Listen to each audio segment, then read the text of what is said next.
During this Easter season, we are asking the question, how do we experience eternity now? And when we look at this verse that we just read just a few moments ago, I came that you may have life and have it abundantly.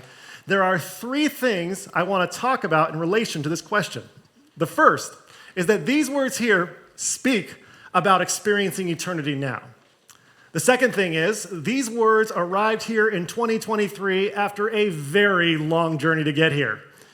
And number three, if we can understand this journey that these words took, then I believe that we can better understand how these words speak about eternity now. So I'm asking you this morning, will you go with me on a journey? Yes. Oh, that's pretty enthusiastic. That's better than I expected. Let's go 2,000 years ago, back to Jerusalem, which looked like this at that time. Now, we don't know necessarily where this story unfolds, but Jesus is somewhere in the city when he comes across a blind beggar in the previous chapter, and he heals him. And as he heals him, the blind beggar comes back to him, and he says these words to the beggar, "I came into this world for judgment, so that those who do not see may see, and those who do see may become blind." Now, there were some religious leaders who heard this that did not like these words.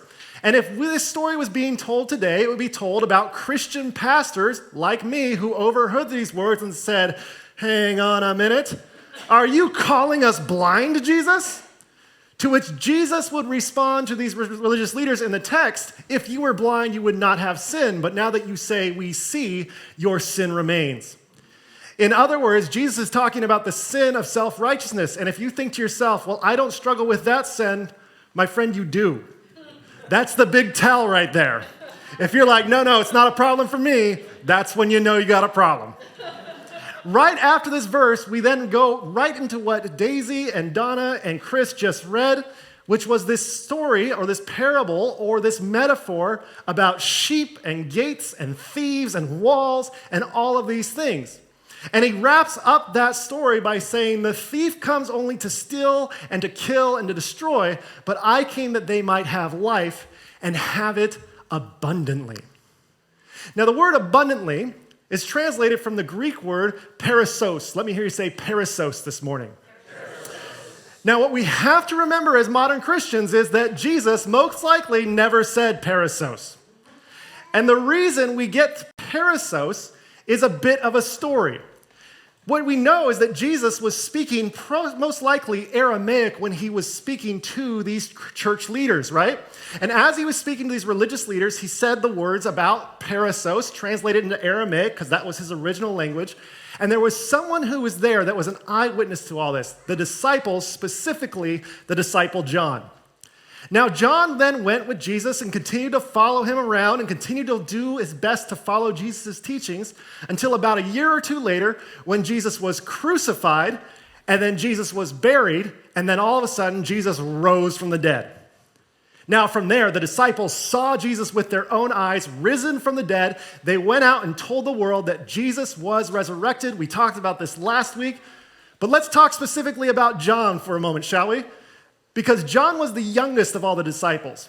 And for the next 60 plus years of his life, John then goes and tells stories about Jesus and what he saw firsthand.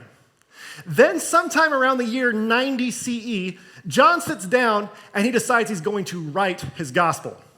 Now, there's a bit of a debate in the scholarly community as to whether or not John actually wrote this, because he'd have to be at least 80 at this point, or whether or not John dictated it to somebody who then wrote it down, or whether a disciple of John wrote it. But for today's sermon, we're just going to assume that John wrote it as a very old man. Now, notice what happens here. For over half a century, John's stories about Jesus only existed as oral tradition. So when John actually puts pen to paper or pen to papyrus in this specific instance, he's remembering stories from 60 years ago. Now, I've never had this experience of trying to remember a story from 60 years ago. I'm not that old yet, right? But I will tell you, I struggle to remember details from stories 6 years ago, right? Especially pre-pandemic. What on earth happened back then? I can barely wrap my head around it, right? Now, this raises the question that all of us should ask. why didn't John write his gospel closer to the actual events of the life of Jesus? After all, we could get more details right. Did John actually remember the words of Jesus 60 years later, or did he start to, fudge things a little bit, right? Did he start to finesse the words in order to be more poetic? It would be more convenient if he wrote it right after Jesus was resurrected from the grave, right? Why didn't John write his gospel closer to the actual events of the life of Jesus Christ? And the answer to that question, we believe, is a bit of a tragic answer. Because we believe that John and all the other disciples thought that Jesus was coming back in their lifetime. And they only started to write things down when they started to give that hope up. And so toward the end of his life, John is the last living disciple, and he looks around, he's like, well, no one's told my story. And so he sits down and begins to write his story in the life of Jesus, and he doesn't write it in Aramaic, he writes it in Greek. Now, why would John write it in Greek instead of Aramaic? The answer is because more people speak Greek than Aramaic. Now, Aramaic would have been a lot more accurate, right?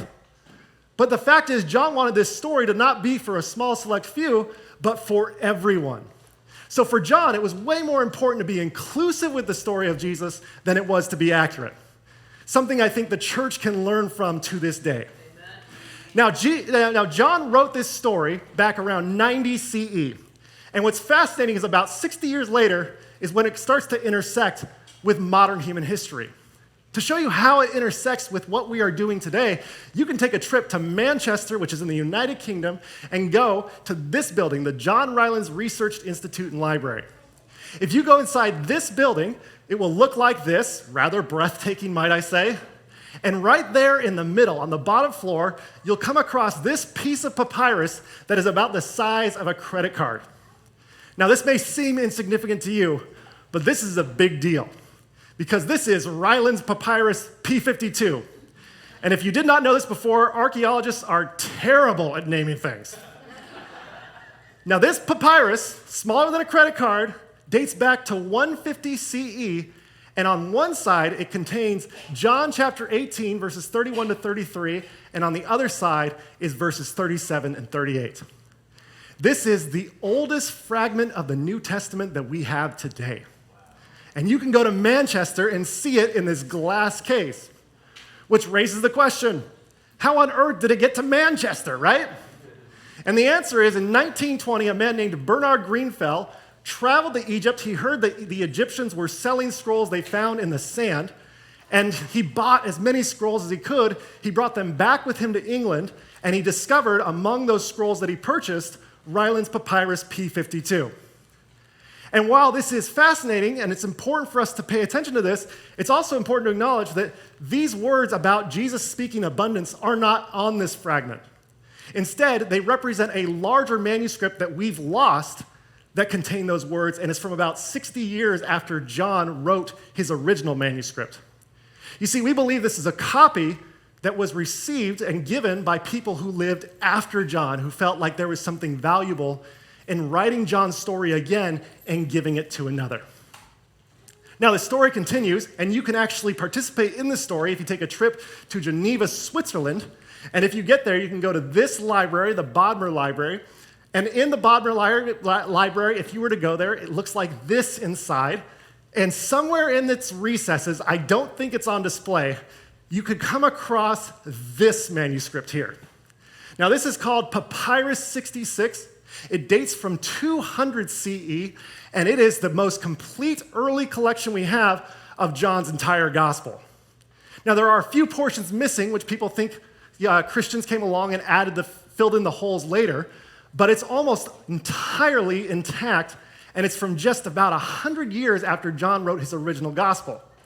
Now, this is the oldest gospel copy of any New Testament gospel we have, and it's also the oldest complete book that we have of any book in the New Testament, which raises the question, how did it end up in Switzerland? Well, in 1952, a team of archaeologists went to Mount Jabal Abu Mana in Egypt, and they were digging around in the sand, and they came across this manuscript in the sand. It was in such good condition, the pages were still bound together. They could not believe that it was actually sitting there as a complete book by itself. And if you go through this, you realize that this is the earliest contents we have of John chapter 10, verse 10, and that is these Greek words right here, which translates into, I came so that they might have life and have it abundantly. Now, this is not the end of the journey for the words, because we didn't have this until 1952, might I remind you. In order to understand how the words got to us before 1952, you can take a trip to a place called the Vatican, which is kind of a big deal within Christian history. And there you can go to St. Peter's Basilica, and you can go into the Christian church's archives, where they have all sorts of wonders, some of which you can see, some of which you cannot see.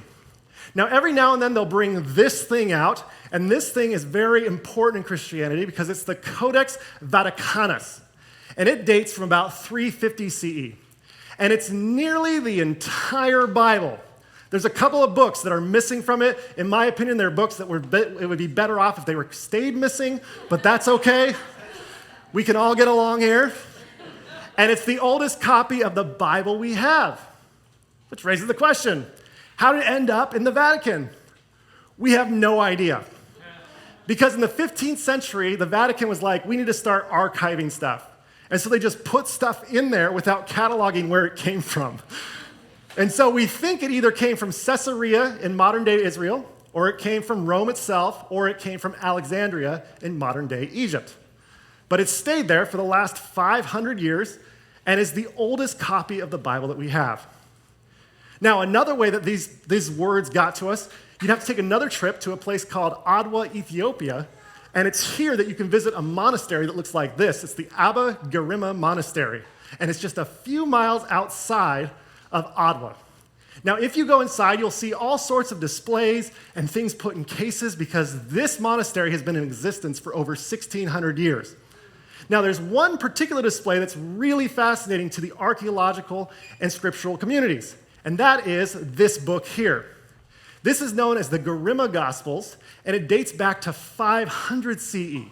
And it's all 4 Gospels. They're in 2 volumes, and it's written in the language of Gez, which was the native tongue of that day and age.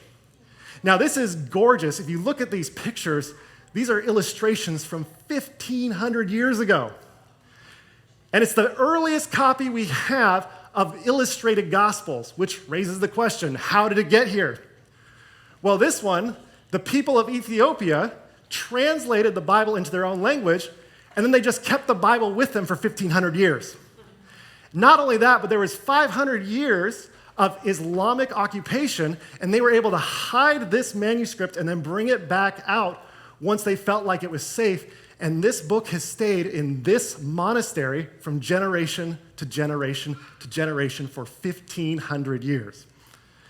And so when you look at these early origins of where Scripture comes from, it makes us realize that these artifacts are the earliest links we have to the original written story of Jesus saying, I have come so that you might have life and have it abundantly. But what's important for us to also acknowledge is that this is not how most Christians experience John's stories about Jesus. Instead, Christians often told one another the stories about Jesus. And the stories of Jesus lived in their minds and in art pieces, or more commonly, across a table breaking bread and drinking from the cup. And so for over 1,000 years, Christians remember the stories of Jesus not by opening their Bibles because it was too expensive to own a Bible, but instead through the sacrament of communion and through the beauty of telling one another a story that matters to you about the life of Jesus. Now, this all changed in 1454 when a guy named Johannes Gutenberg developed the printing press and put it into production. This allowed them to build or make books at a very quick rate. This led to 1526, a guy named William Tyndale translating the Bible into English for the first time, and the difference with this translation was they could distribute it at a rapid rate. Then along came Martin Luther in 1534, who translated the Bible into German. 2 guys from Sweden named Olaf and Lars translated the Bible into Swedish. And then in 1873, a guy named Manrik Lejave came along and translated the Bible into Pangasinan. And it's here that this was one of the first Bibles, or the very first Bible, that was translated into a dialect in the Philippines. Then in 1898, Don Poblete came along, and he translated the first Bible into Tagalog, which was later picked up by the Philippine Bible Society. I tell you all of this because it's important for us to realize that a translation is worthless unless someone reads the translation, right? Doesn't matter. You can translate all you want, but if no one reads it, who cares? So here comes along Don Poblete. He translates the Bible into the Ang Biblia, and 4 people read it in particular. That would be Eugenio, Jovita, Resurrection, and Paterno. And you may wonder what it is that these people have in common. They share a common granddaughter named Kimberly. And Kimberly absolutely loved her grandparents, and she has vivid memories of her grandfather Paterno reading the Bible ad nauseum. This guy read the Bible all the time. And while he would read it sometimes in English, he would also read it in Tagalog. Now, these parents eventually gave birth to their children, which was Edwin and Ruth. They got together. They had 4 kids of their own. I have one that's a favorite of those 4. And while they raised these kids, they often told them the value of the Bible and the stories that were contained within. Now, this is only half of the story of where I'm leading you. Because while we have these translations that went to the Philippines, the translations that stayed in Europe had a direct impact on my life. Because I am composed of German and Swedish and British heritage. And this is a picture of Henry Gilbert Hadley and also Alfred and Grace Olsen. And Alfred and Grace Olsen have roots in Sweden. Meanwhile, Henry Gilbert Hadley has roots in Germany and Britain. And right here, this guy, Henry Lee Hadley, eventually grew up into this guy here. And when he grew up into this guy, all of a sudden, things started to change for my life personally. Not only that, but Alfred and Grace had a child named Roland who grew up and looked like this guy. Now, Henry married Bonnie, and they had all sorts of grandchildren that set the bar on style things. I know, right? Right? And then Roland married Rosella, and Rosella is my grandmother who I talked about last week, and sure enough, this guy eventually would meet this girl, and they would start dating. And we started dating, and shortly thereafter, we got married, and we are just so happily married. We said, let's have some kids. We had 2 kids, Maya and Bodhi. And they are here today, and I believe this is the first time they've ever heard these words, which is, I came that you might have life and have it abundantly. And if you think about it hitting their ears right now, we have to acknowledge for a minute that these words have been on a journey to get to Maya and Bodhi today, right? A journey. And you have to think about all the people who read translations and found value in the translations that they read. And all the conversations that happened around family mealtime, and all the priorities that had to be made, and how this was all handed from one generation to another. And I look back, and all of these people valued Scripture. Not only that, but you have to get into translations and manuscripts and people who risked their lives in order to make sure that more people could have the Bible. And it all is leading up to this point where I can share this with my kids today. And I tell you this because I look at all that had to happen for us to read John chapter 10, verse 10, and I have to tell you, this is the experience of eternity for me. This is what it means to experience eternity now. Now, at some point, somebody may stand up and say, wait a second, Craig, you're not thinking about my story. After all, my family didn't grow up in church. I'm the first Christian. So I hear you talking about how all your family worked together so that you could have these words. That's not my experience, to which I would say, you're right, it's not. Now, another person might stand up and say, Craig, I came from a tough home. I'm on my own. I don't have parents I can turn to because my parents were terrible people. To which I would say, I'm sorry, and you're right. I am talking about something different. But also, I want you to know something about this story of eternity as well. Eternity is bigger than the Christian tradition, Amen. And it's also bigger than your own family. Amen. And to show you what that means, I think that all of us, regardless of what tradition we belong to or what family we came from, all of us experience eternity every time we receive wisdom from our elders, allow that wisdom to change how we live today, and then strive to pass on that wisdom to those who are younger than us. Amen. That's what it means for all of us to experience eternity, and Christian doesn't have a monopoly on this, does it? Now, let's talk about church. Let's say you're the first person to go to church in your family. In fact, there's a lot of tension in your own family because you've decided to go to church and your family would really wish that you did not go to church, right? If this is you and you're saying, how do I participate in eternity in a way that honors my ancestors and my parents specifically, I would say, what is it that you value about what your parents gave you? What is it they taught you? What is it that they showed to you? What is it they demonstrated that you say is valuable? Well, those things that they demonstrated and embodied are things that you can pass on to your kids.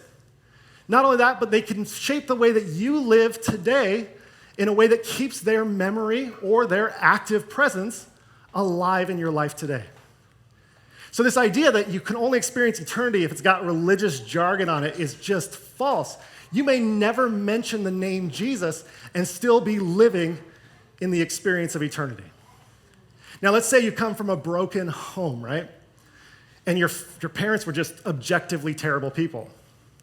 Well, if that's the case, you can still experience eternity because my guess is there was someone who was older than you that cared about you at some point, right? And they either took you in or they made sure they looked out for what you were doing, or they always showed enthusiasm when they talked to you about who you were and who you were becoming. And this person who was older than you could have been an uncle, or it could have been a grandparent, or it could have been a friend's parent. Whatever it was, there is someone who is older than you that most likely cared about you and cared about you in a generous way. Well, you can keep that person alive by reminding yourself of the wisdom they gave you. You can keep that person alive by telling your kids about this person and what they gave to you.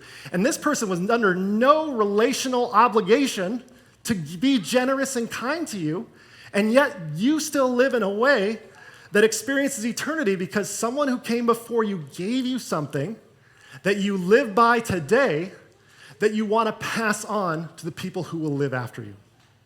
This is what it means to experience eternity. And while my picture and my understanding of eternity looks like this, yours may be different, which is great because eternity is so much bigger than just what I have experienced firsthand.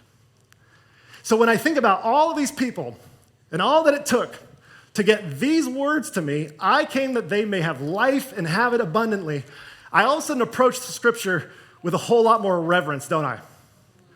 I've got a deeper appreciation because all of a sudden you think about all of these people and the way, shape, and form they gave forward in order to make sure that someone else had this. I then read this and I am filled with just this overwhelming sense of gratitude and love. Because this right here is wisdom handed down from generations before us that can shape the way I live today, and it's very much how I want my kids to live going forward. So to talk about that, we have to acknowledge that there is a big difference between abundance and greed. Now, Christians don't like to talk about greed a lot, even though I have seen lots of Christians, myself included, who struggle with this. And when I read Jesus' story about the thief and the sheep and the gate and the shepherd, I read the story and think that the thief is a metaphor for greed. Because greed, according to Jesus, steals. Greed kills. And greed destroys. This is very different than abundance. Abundance is grateful. Abundance is peaceful. And abundance is love. I want to illustrate what abundance is and how it's different than greed. And in order to do that, I have to date myself a little bit, okay? I was old enough to remember when this thing came out. This is a Walkman, right? And I remember when the Walkman came out and all of a sudden you could listen to music without disturbing other people, something we've lost the value of today, by the way. Now, the Walkman eventually turned into the Discman, and I actually owned this Discman player, but it wasn't very good because it didn't have ESP. Does anybody remember what ESP stands for? Yes, sir, electronic skip protection. Yeah, you're old too. It's great. And kids, if you don't know what electronic skip protection is, you probably don't ever need to know. Now, what's hard for the modern generations to understand is when we traveled, we didn't just take this with us. We took this with us as well, right? And when we travel, we'd be like, oh, I got to get my carry-on. It's my CDs, right? This all changed in 2001 when this guy was delivered to the masses by way of Steve Jobs, the iPod. And all of a sudden, the whole tagline was, you can have 1,000 songs in your pocket. This is smaller than a Discman, and it allows you to bring all your songs with you. And while this looks elegant in design, and I still think it holds up to this day, what's not pictured here is the other necessary component to this iPod, which looks like this. You had to have one of these if you got an iPod because it went into your tape deck and you listened to the worst quality audio possible in order to listen to your iPod. Now, this may not make sense to some of the younger folks here, but just try to stay with me. When this iPod was released to the masses, it was an experience that is hard to describe to this day. Because what would happen is I would have an iPod in my car. Somebody would sit in the front seat. They would see the iPod and they said, you have an iPod? Cool. And they'd start to scroll through the songs and they'd find a song and they'd say, oh, I love this song. And they'd start to play it. But what would they do while that next song was playing? Keep looking. They'd start to look for the next song. And usually they would find it before the end of the current song. And so all of a sudden they'd be like, oh, well, I want to listen to this one now. And they'd play it mid-song. They'd start a new one. And before we could even enjoy that, they were already looking for the next one. And when the iPods first came out, we all heard the first 24 seconds of every song on the iPod and never the rest of the 2 minutes that were in the song, right? All of a sudden, we had 1,000 songs with us at all times. And yet, it was harder than ever to listen to one song all the way through. It was really hard to get all the way through just one song. And for me, this is the difference between greed and abundance. Because greed always desires a better song than the one song that is currently playing. And abundance listens to the song that is currently playing and feels that there is more than enough riches in just that one song. Now, we've talked about iPods and Discmen and Walkmen, but let's talk about your life now, shall we? When it talks about who Jesus is and this wisdom that's been given to us from all these generations before, Jesus says to us, I have come not so that you can have greed dictate all your desires, but that you might view life as something abundant and live abundantly. And for me, the best definition I've come across for what it means to live abundantly is found in Anthony Doerr's novel, Cloud Cuckoo Land. And in that novel, he says, the world as it is enough. You see, abundance isn't the idea that we need more. Abundance is the awakening to realize that we have been blessed beyond measure, and it is a rare and beautiful thing to be in existence on this planet. Amen. So this is what Christ desires for all of us. And when Jesus says, I have come to this earth so that you might experience life abundantly, what he's saying is, if my ways, if my teaching, if my church, if my Bible, if any of it leads you to be a more greedy person, you aren't following me. If it leads you to destroy other people, you aren't following me. If it leads you to be angry and suspicious of other people, you aren't following me. You want to know how you know you're following me? Would you describe your life as abundant? Would you describe your experience as something that is blessed beyond measure? And while we often think to ourselves, man, if that one relationship was fixed, then everything would work out, Jesus would say, no. Your life as it is enough. If we've ever thought to ourselves, oh man, if I could just get that title or that promotion, then everything would work out, Jesus says, no. Your life as it is enough. If you think to yourself, man, if I just had their life, then I would be so much happier, Jesus would say, no. Your life as it is enough. And to live abundantly is to be able to say to yourself, my life as it is enough. And this is wisdom generously given by all these generations before us. And it is something that I try to live my life by to this very day. And when I think about what I wish for my kids that I love with my whole heart, it would be that they experience life abundantly. That they would experience life in a way that they find that they have a good life, that they can be enjoyed, and they can also enjoy others around them. My hope is that they will live in a way that is life abundant. And that is how I experience eternity now. My friends, may you experience eternity now by receiving the wisdom of your elders with gratitude.